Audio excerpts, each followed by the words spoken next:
1, 2, 3, come on!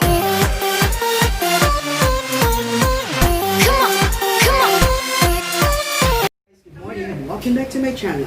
If you're new to my channel, please don't forget to click the subscribe and click the bell button so you get notified every time I post new videos. You know, in the modern days, we're so busy and very hectic with our city living. So majority of us don't have any access to fresh produce. Especially on my case, nakilig ko o mga sabaw o mga soup-based na mga dishes.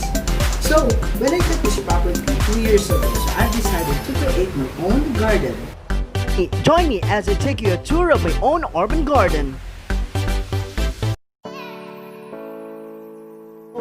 Welcome to my vegetable garden.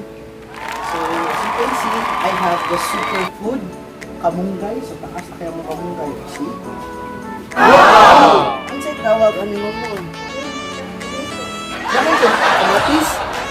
And I also have tomato. So nasa kamatis nila. Especially sa katong mga hilig og kamatis, pag sugod na mo og tanom, hindi mo kagulo yung kamatis yung tukaran. Kani para pakumot. Kapag hilig og mga Thai food, we have tanglad or the lemongrass. We also have sangid. So kaning sangid, vegetable food ni, o niya, ano siya, yung kakulay yung na aroma. Yan, naapod ni mga Malabar spinach. Mga Malabar spinach, mauni, isayaan ni alugbati. Napod mi mga bago pa freshly grown nga mga achal or bell peppers. So, tira na. This one, Kana. Gigunitan. Kani, this is okra. One of my favorite vegetable, okra. So, butangan na siya og steak tira kay mubahin man na ang okra. And another Malabar spinach. And I also have aesthetic plants na nakuha na makikat sa bukid. Kani kay San Francisco. On this side, may nakita ni improvise akong mama o kagalingon nga plant tray. So, for this one, these are spring onions. So see, so if mag-create ni o mga dish na mag-need o mga spring onions, ari na lang mo. And here are another aesthetic plants. Here are pichay. Katulad ng mga pichay on that part. See? And if you observe na may ipagbuta ng mga eggshell, because eggshell has protein, so para po ma-nourish yung vegetables. So, here are some tips on how to sustain your urban garden. First is to give your plants enough light as well as ventilation, like this one. It depends on the plants because there are some plants that would need a direct source of sunlight, while others, like especially on this one, indoor, they only need a shade of light. So it would depend. So every time you go to a plant shop, please always ask on the directions on how to take care of those plants because it differs on each plants. Second is water your plants regularly because it could be tricky if you put too much water, and some others it could dry out if panagsarap yung tangan ng tubig. So one trick is to check on the moisture of the soil. So how to check the moisture of the soil is you're going to dip your hand at least 2 knuckles.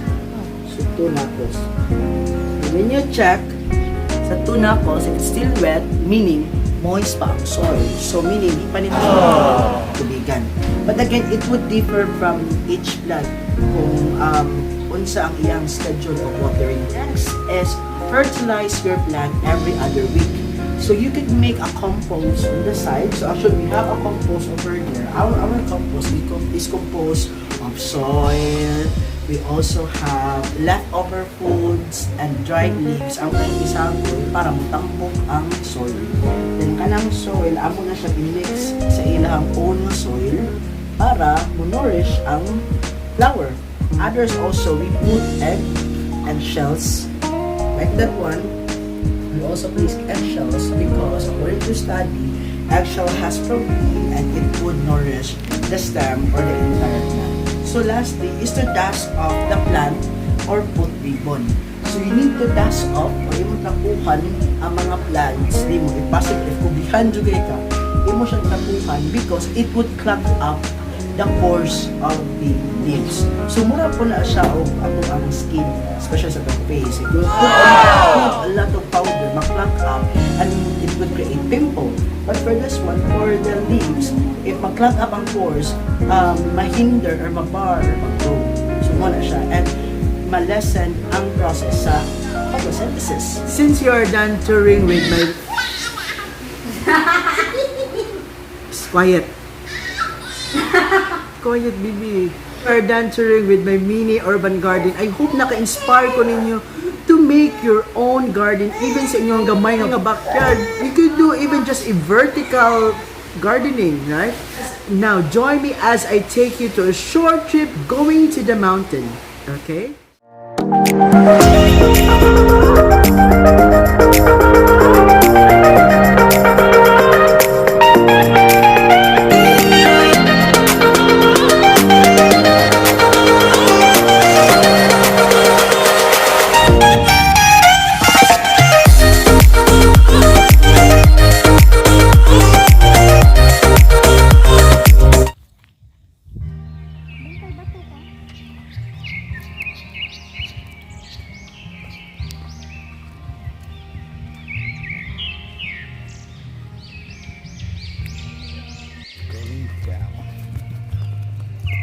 An eggplant. This is an eggplant plantation.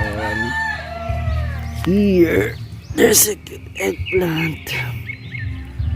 See? There. So let's go here. There's another eggplant. See the good eggplant here.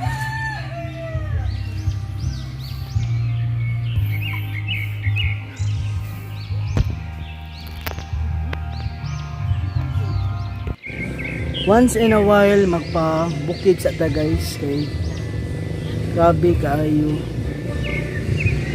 Ka-stress ang city. Here, just listening to the birds, feeling the breeze. And that. The next day. And take a look. See? This is what we got from the farm.